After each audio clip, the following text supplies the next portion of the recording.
नमस्कार, बहुत स्वागत आप सभी का। मैं हूं सुशांत सिन्हा। महाराष्ट्र की राजनीति में खेला है कि खत्म ही नहीं हो रहा। पहले इलेक्शन के रिजल्ट्स ने इतना बड़ा खेला किया कि उद्धव ठाकरे की पार्टी, शरद पवार की पार्टी और पूरी कांग्रेस सदमे में चली। लेकिन अब मुख्यमंत्री की कुर्सी को लेकर अजब अजब खेल चल रहा है। और एकनाथ शिंदे जो अचानक अपने गांव चले गए थे, उन्होंने आज क्या खेला किया है? क्या जो विपक्ष के अरमान हैं उनके साथ खेला हुआ है, या फिर महायुति में ही खेला हो गया है? आज आपको इस वीडियो में विस्तार से बताऊंगा कि महाराष्ट्र में अगला सीएम होगा कौन और इसको लेकर कहानी चल क्या रही है पर्दे के पीछे। लेकिन आप भी जरूर कमेंट करके बताइए कि आपके हिसाब से महाराष्ट्र का अगला सीएम आप किसको बनते हुए देखना चाहते हैं? देवेंद्र फडणवीस को, एकनाथ शिंदे को, या किसी और तीसरे व्यक्ति को? जरा कमेंट करके बताइए। लेकिन पहले मैं आपको बताता हूं कि ये सारी चर्चा कि महाराष्ट्र का सीएम कौन होगा, ये बहुत ही दिलचस्प हो गई है। और इसके दिलचस्प होने की वजह ये रही कि अभी हाल में आपको याद होगा कि अमित शाह के साथ देवेंद्र फडणवीस, अजीत पवार और एकनाथ शिंदे की मुलाकात की तस्वीरें आई थी। और इस तस्वीर में खास करके सारा माहौल और चर्चा जो है वो गरमा दिया कि एकनाथ शिंदे जो एक दिन पहले कह रहे थे कि अमित शाह और नरेंद्र मोदी जो कह देंगे वो मुझे मंजूर होगा, वो अचानक अमित शाह से मिलते हैं और उनका चेहरा एकदम उतरा उतरा। आप एकदम कंपैरिजन कर सकते हैं, बिल्कुल स्टार्क डिफरेंस है। देवेंद्र फडणवीस और अमित शाह के चेहरे पर मुस्कान है और एकनाथ शिंदे का चेहरा बिल्कुल उतरा हुआ है। और इसी मीटिंग में अगर आप देखेंगे, लोगों ने कहा कि भाई सिर्फ एक की बात नहीं, आप देखिए सारे लोग मुस्कुरा रहे हैं। अजीत पवार तक के चेहरे पर एक कुटिल मुस्कान है, लेकिन एकनाथ शिंदे का चेहरा उतर क्यों गया? और इसीलिए फिर सारी चर्चा शुरू हुई कि क्या कुछ खेला होने वाला है। और आज क्या खेला हुआ है आपको ये दिखाऊं, उससे पहले जरा ये दिखाता हूं कि पूरा घटनाक्रम इस खेले के ले और दिलचस्प बना रहा है। भाई 23 तारीख को महाराष्ट्र के रिजल्ट आए, 25 तारीख को ये कहा गया कि भाई एक सीएम और 2 डिप्टी सीएम जो है वो फॉर्मूला चलेगा। 27 नवंबर को एकनाथ शिंदे ने एक प्रेस कॉन्फ्रेंस की और कहा कि भाई मुझे कोई दिक्कत नहीं है, बीजेपी जो तय कर दे, मोदी जी और अमित शाह जो तय कर दे, मैं एक कार्यकर्ता हूं, सब मानूंगा। 28 तारीख को ये सारे लोग दिल्ली आए और उसके बाद मीटिंग होती है और अमित शाह से आधे घंटे अलग से मिलते हैं एकनाथ शिंदे। और 29 नवंबर को जो महायुति की बैठक होनी थी जिसमें सीएम के नाम का ऐलान होना था, वो टल जाती है। और 30 उसके बाद एकनाथ शिंदे अपने गांव चले जाते हैं। 30 तारीख को अजीत पवार कहते हैं कि भाई सीएम तो बीजेपी से ही होगा, एनसीपी और शिवसेना से डिप्टी सीएम होगा। यानी इस पूरे घटनाक्रम में सबसे दिलचस्प बात यह है कि अभी तक आप सोचिए, 23 तारीख को रिजल्ट आए, अभी तक ये अनाउंस नहीं कर पाई है महायुति कि उनका सीएम कौन बनने जा रहा है। और सबसे बड़ी बात आप ये भी देखिए कि शपथ ग्रहण 5 तारीख को होगा, ये अनाउंस हो गया है। बीजेपी में अमूमन ऐसा नहीं होता भाई, वहां पर एक बैठक होती है, उसमें सीएम कौन बनेगा ये नाम तय कर लिया जाता है और उसके बाद अनाउंस होता है कि भाई शपथ ग्रहण फलाने दिन। इस बार शपथ ग्रहण की डेट पहले आ गई और उसके बाद कहा कि अभी अनाउंस होगा कि सीएम कौन। ऐसे में गांव में बैठे बैठे एकनाथ शिंदे ने आज खेला क्या किया है वो आपको दिखाऊंगा, उन्होंने क्या कहा है और उसके मतलब क्या है। उससे पहले जरा ये देखिए कि कैसे जो उद्धव ठाकरे वाली शिवसेना, उद्धव ठाकरे के जो बेटे हैं आदित्य ठाकरे, वो कह रहे हैं कि बहुमत के बाद भी सीएम की देरी महाराष्ट्र का अपमान है। भाई वो उनको तो ये दिखाना है कि भाई किस तरह से ये पूरा खेल हुआ। बीजेपी ने देखिए एकनाथ शिंदे को इस्तेमाल किया हमारी पार्टी तोड़ने के लिए और उसके बाद उनको 2.5 साल सीएम बनाया, आप किनारे लगा दिया। लेकिन इस कहानी का भी सच आपको दिखाऊंगा। पहले आपको दिखाता हूं कि इस पूरे घटनाक्रम में आज फिर से जो एकनाथ शिंदे गांव में चले गए थे और उनकी दिख ही नहीं रहे थे कि हैं कहां, यहां शपथ ग्रहण का डेट अनाउंस हो गया और एकनाथ शिंदे गायब हैं। उन्होंने आज सामने आकर एक बड़ी बात कही। एकनाथ शिंदे ने कहा CM will be decided on Monday. यानी एक तरफ तो ये चल रहा है कि भाई बीजेपी के कुछ नेताओं का दावा है कि महाराष्ट्र में अगले सीएम देवेंद्र फडणवीस से नाम तय हो चुका है। कुछ खबरें जो है वो इस तरह से चल रही हैं कि भाई देवेंद्र फडणवीस का नाम तो चल ही रहा है, वहां मुरलीधर मोहोल का नाम चल रहा है, रविंद्र चव्हाण का, चंद्रशेखर बावनकुले का, चंद्रकांत पाटिल का, सबका नाम सीएम फेस के लिए चला दिया गया। मतलब हो सकता है देवेंद्र फडणवीस ना होकर कोई और भी बन जाए। तो ये सारे खबरें जो हैं अभी चल रही, क्योंकि भाई किसी का नाम आया नहीं तो अलग अलग लोग अलग अलग सूत्रों के हवाले से अपनी खबर छाप रहे हैं। लेकिन आज बड़ी बात कह दी एकनाथ शिंदे ने कि भाई सीएम जो है वो नाम अब मंडे को तय होगा। यानी एकनाथ शिंदे की माने तो अभी तक ये तय ही नहीं है कि अगला सीएम होगा कौन। लेकिन इस बीच एकनाथ शिंदे ने आज आकर कुछ कहा है, उसको सुनिए, उस बयान के बड़े मायने हैं। पहले उसको सुनिए, फिर आपको आगे की बात बताता मैं यहाँ पर आया था रेस्ट करने के लिए। अभी बहुत काफी भागदौड़ हो गई चुनाव में। मैं एक एक दिन में 8-8, 10-10 सभा ली थी और मैंने कोई अभी तक मेरे 2-2.5 साल के कार्यकाल में छुट्टी बिट्टी कोई मनाता नहीं। मैं यहाँ भी आता हूँ, यहाँ भी जनता दरबार होता है, लोग आते हैं। अभी भी लोग आए हैं मेरे को मिलने काम के बहाने। वो यहाँ आने के बावजूद भी मुझे लोगों से मिलना है, मिलता हूँ मैं लोगों को। और मेरी तबीयत थोड़ी खराब थी, अभी ठीक सर हूँ। ऑपोजिशन और मुझे एक ही है कि ये सरकार जो है ये जनता की आवाज वाली सरकार है। जनता को जैसे सरकार चाहिए वैसे सरकार मिलेगा। मैंने बुधवार के दिन पूरी तरह मेरी भूमिका स्पष्ट की हुई है। आदरणीय प्रधानमंत्री जी, आदरणीय गृह मंत्री अमित भाई और भारतीय जनता पार्टी। अब देखिए, अभी आपको मैंने आधा बयान सुनाया, इसके आगे उन्होंने क्या कहा है ये भी बड़ा इंपॉर्टेंट है, लेकिन पहले इतना जो उन्होंने कहा उसकी बात को समझिए। एकनाथ शिंदे कह रहे हैं कि मेरी तबीयत एकदम ठीक है, यानी जो खबरें चल रही है तबीयत खराब थी इसलिए गांव चले गए, उसको उन्होंने खारिज कर दिया। उन्होंने कहा मुझे थोड़ा रेस्ट चाहिए। क्या ये रेस्ट सरकार बनने के बाद वो नहीं ले सकते थे? कह रहे मैंने 2.5 साल से मुख्यमंत्री रहते हुए कभी कोई छुट्टी नहीं। तो जो आदमी 2.5 साल से छुट्टी नहीं ले रहा, उस आदमी को क्यों जरूरत पड़ी कि अभी शपथ ग्रहण के पहले उसको गांव जाकर छुट्टी लेना बहुत जरूरी हो गया? डॉक्टर ने तो कहा नहीं था, और आप तो दिल्ली भी आए थे, तब तो आपको छुट्टी की जरूरत नहीं थी। फिर ये छुट्टी की बात आई कहां से?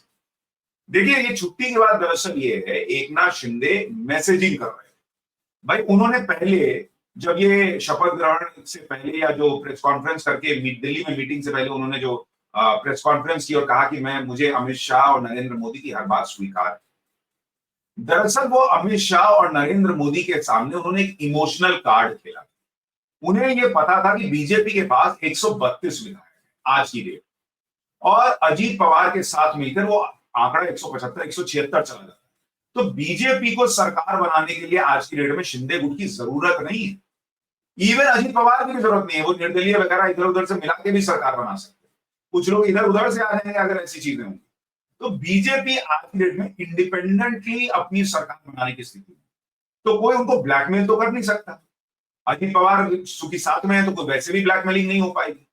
जैसे सेंटर में चंद्रबाबू नायडू और नीतीश कुमार दोनों एक साथ आकर ब्लैकमेल करने पर आएंगे तभी बीजेपी दिक्कत में है, वरना एक भी सेट है तो बीजेपी सेंटर में दिक्कत में नहीं है। वैसे ही महाराष्ट्र में एकनाथ शिंदे और अजीत पवार दोनों मिलकर अगर ब्लैकमेल करने पर आएंगे, ना हम तो नहीं आएंगे सरकार में, ये नहीं होगा, तब जाके बीजेपी दिक्कत में, लेकिन वो स्थिति है नहीं। ऐसे में एकनाथ शिंदे को ये तो समझ में आ गया कि मैं कोई हार्ड बार्गेनिंग नहीं कर सकता, मैं कोई बहुत तीखे लहजे में जो है वो डिमांड नहीं कर सकता कि यही चाहिए, यही चाहिए। तो एकनाथ शिंदे ने दरअसल उस प्रेस कॉन्फ्रेंस में इमोशनल कार्ड चला कि जो आप कहेंगे महाराज मुझे सब स्वीकार, और उन्हें लगा था कि शायद ये इमोशनल कार्ड चल जाएगा। लेकिन जब वो दिल्ली आए और अमित शाह से मिले तो ऐसा लगता है कि उनको क्लियर कर दिया गया कि सीएम की कुर्सी तो संभव नहीं, क्योंकि सीएम की कुर्सी इसलिए भी संभव नहीं है कि जब देवेंद्र फडणवीस को तब हटाया गया था तब भी बीजेपी का कारण नाराज था कि हम बड़ी पार्टी हैं और हमको कैसे जो है वो डिप्टी सीएम मिलना चाहिए। लेकिन देवेंद्र फडणवीस ने त्याग दिया, बलिदान दिया पार्टी के लिए। अब जब बीजेपी 132 पर है और फिर भी आप कहेंगे कि भाई सीएम जो है एकनाथ शिंदे बनेंगे, तो वो झटका फिर से लगेगा बीजेपी को। क्या बीजेपी दोबारा इस झटके के लिए तैयार है? क्या देवेंद्र फडणवीस इसके लिए तैयार है? कुछ लोग कहते हैं बिहार मॉडल होना चाहिए कि भाई नीतीश कुमार को कम सीट आने के बाद भी उनको सीएम बना देते हैं। भाई बिहार में बीजेपी के पास फेस कहां है? बिहार में बीजेपी हमेशा जो है वो जेडीयू को बड़ी पार्टी मानती रही, नीतीश कुमार उनका फेस रहे, उनके फेस पे चुनाव लड़ा गया। एकनाथ शिंदे तो अभी जुम्मे जुम्मे जो है वो फेस बने थे इस महायुति, और क्यों बने थे ये सबको पता है। इसलिए बिहार का कंपैरिजन महाराष्ट्र से नहीं हो सकता पॉलिटिकल लिहाज से। और बिहार में भी बीजेपी स्थिति में होगी कि भाई एकदम हम 10 सीट दूर है बहुमत से, तो थोड़ी शायद नीतीश कुमार को बनाएंगे। और वहां एक अलग चीज है, अलग अलग व्यवस्था है। महाराष्ट्र में चूंकि वो एक इमोशनल कार्ड चला नहीं, तो एकनाथ शिंदे ने थोड़ा पैर पटकते हुए सोचा कि मैं गांव चला जाता हूं और वहां पर मैं रहूंगा, और इनसे डिस्कनेक्ट हो गया। भाई महायुति अपने सीएम का ऐलान नहीं कर पाएगी तो शायद हो सकता है मुझे बनाने का प्रयास हो। बीजेपी ने उल्टा दांव चल दिया, बीजेपी ने शपथ ग्रहण की तारीख अनाउंस कर दी। यानी उसने एकनाथ शिंदे को मैसेज दे दिया कि भाई तुम हो या नहीं हो ये तुमको तय करना है, हमारी सरकार तो 5 तारीख को बनने जा रही। यानी एकनाथ शिंदे का ये वाला दांव भी नहीं चला। उसके बाद एकनाथ शिंदे ने आज सामने आकर ये कह दिया कि भाई अभी सीएम तय नहीं हुआ है और मंडे को तय। अब जो वो इस बाइट में आगे की बात कर रहे हैं वो बहुत इंपॉर्टेंट है, जरा इस हिस्से को भी सुनिए, फिर आपको इसके मायने समझाता हूं, क्योंकि पॉलिटिक्स में जितना कहा जाता है और जितना छुपाया जाता है दोनों के बहुत मायने होते हैं। तो एकनाथ शिंदे का बाकी का बयान सुनिए। भारतीय जनता पक्ष के अध्यक्ष नड्डा जी जो मुख्यमंत्री पद के बारे में तय करेंगे उसको मेरा पूरा समर्थन मैंने ऑलरेडी दे दिया है। आप ही कुछ बोलोगे क्या मुझे बात करने? पूरी तरह मैंने मेरा समर्थन दिया है, उसके लिए कोई किंतु परंतु नहीं है। और स्पष्टता से मैंने कहा है, मैं पूरी स्पष्टता से मेरी भूमिका व्यक्त करने वाला कार्यकर्ता हूं। और मैंने जो काम किया है, जो नेतृत्व किया है मैंने और हमारे दोनों उप मुख्यमंत्री और हमारे सहयोगी ने, जो आज तक के तुम कितने सालों से पत्रकारिता करते हो, जरा खाली थोड़ा याद करो कि आज तक के इतिहास में इतने बड़े 2.5 साल के अंदर इतने बड़े पैमाने पर डेवलपमेंट और इतने बड़े पैमाने पर वेलफेयर स्कीम जो कल्याणकारी योजना कभी की थी। ये देखो, मैं इतना ही कहूंगा, इतनी योजनाएं 2.5 साल में करने वाली ये ऐतिहासिक सरकार है और ये सुनहरी अक्षरों में लिखा जाएगा। अब आप देखिए, अभी थोड़ा सा और बयान बचा है, लेकिन यहां भी आपको समझना चाहिए। देखिए, एक सांस में वो कहते हैं कि मैंने तो क्लियर कर दिया है, जो मोदी शाह कहेंगे मैं वो करूं। दूसरे सांस में आप देखिए क्या कह रहे हैं एकनाथ शिंदे। एकनाथ शिंदे कह रहे हैं कि 2.5 साल में जो मेरी सरकार ने काम किया महाराष्ट्र के अंदर, तुम लोग पत्रकार लोग इतने साल से खबर कर रहे हो, बताओ इतना काम कभी हुआ था महाराष्ट्र में? यानी वो बीजेपी की पिछली सरकारों को भी चैलेंज दे रहे कि 2.5 साल में मुख्यमंत्री रहते हुए मैंने महाराष्ट्र में जितना काम किया उतना तो महाराष्ट्र में कभी नहीं हुआ। यानी उन्होंने अपने आप को सबसे ऊपर कर दिया कि मेरे जैसा तो परफॉर्मेंस किसी सीएम का नहीं रहा महाराष्ट्र। यानी उन्होंने पिछली देवेंद्र फडणवीस सरकार को भी नकार दिया और उन्होंने ये भी संदेश दे दिया कि आप देखिए, अगर जीते हैं तो उसमें मेरी बड़ी भूमिका है, क्योंकि इतिहास में सुनहरे अक्षरों में लिखा जाएगा कि मैंने कितना, या मेरे नेतृत्व में सरकार ने कितना जबरदस्त काम किया। ये बोलकर वो ये दिखाना चाह रहे हैं कि बीजेपी अगर मुझे हटाती है तो मेरे साथ गलत हो रहा है, मैंने जो किया उसकी वजह से ये जीत मिली है, और भाई मैं तो जो मोदी शाह कहेंगे वो कर रहा हूं। यानी वो अपना कद बढ़ा रहे हैं, अपने आप को बलिदानी बता रहे हैं और ये बता रहे हैं कि भाई सब कुछ होने के बावजूद, करने के बावजूद मुझे ये कुर्सी नहीं। अब आगे की बात सुन। क्योंकि हर घर में कुछ ना कुछ, ये सर्वसामान्य आम आदमी का सरकार है, गरीबों का सरकार है, ये हम बोलते थे, वैसे करके दिखाया है। इसलिए 2.5 साल में उन्होंने हमें इतना बड़ा आशीर्वाद दिया है कि पूरी तरह विपक्ष को विपक्ष नेता भी नहीं मिला है। इससे आप पता करो कि ये सरकार ने इतने कम समय में हमने जो काम किया है इसका नतीजा है।